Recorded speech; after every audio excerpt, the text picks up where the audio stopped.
तर मला खूप भूक लागली होती आणि आज घरी कोणच नव्हतं, तर म्हणलं काय बनवावं. मग आठवलं चला मग आज बनवणार होतो मी मसाला मॅगी.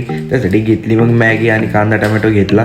त्यानंतर कांदा टमॅटो धुवून त्याला मस्त चॉपिंग केलं एकदम शेफ सारखं. हा मग कांदा टोमॅटो चिरून झाला एकदम पद्धतशीर मध्ये. मग काय मसाला मॅगीसाठी लागणारे घेतले मसाल्यांमध्ये मीठ, मिरची पावडर, कांदा लसूण आणि मॅगी मसाला, बस एवढंच महत्वाचं आहे. आणि हा सगळ्यात महत्वाचं म्हणजे तडका जिरं मोहरीचा तडक्याशिवाय तुम्हाला मॅगीला टेस्टच लागणार नाही. मसाला मॅगीसाठी सगळ्यात महत्वाचं होतं हे. मग काय घेतलं, पॅन गरम करून त्यात टाकलं जिरं मोहरी आणि मग त्यानंतर गेलो कांदा फ्राय करून घेतला.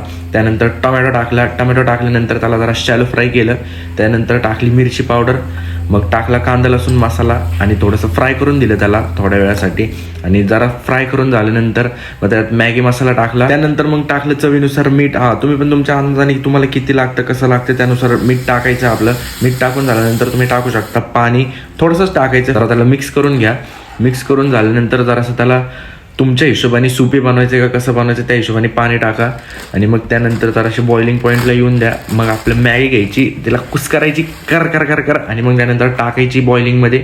आणि मग त्यानंतर जरासं उकळी येऊन द्यायची. त्यासाठी झाकण ठेवा, 5-10 मिनटं वेट केला मी. आणि मग त्यानंतर माझी मॅगी झाली ती तयार. अप्रतिम अशी मॅगी तयार झाली ती माझी, बघू शकता तुम्ही, एकदम स्पायसी मॅगी. मग त्यात कोथिंबीर टाकली वरनं आणि मॅगीचा स्वाद एक नंबर. मग तुम्ही पण बनवा झटपट पटापट.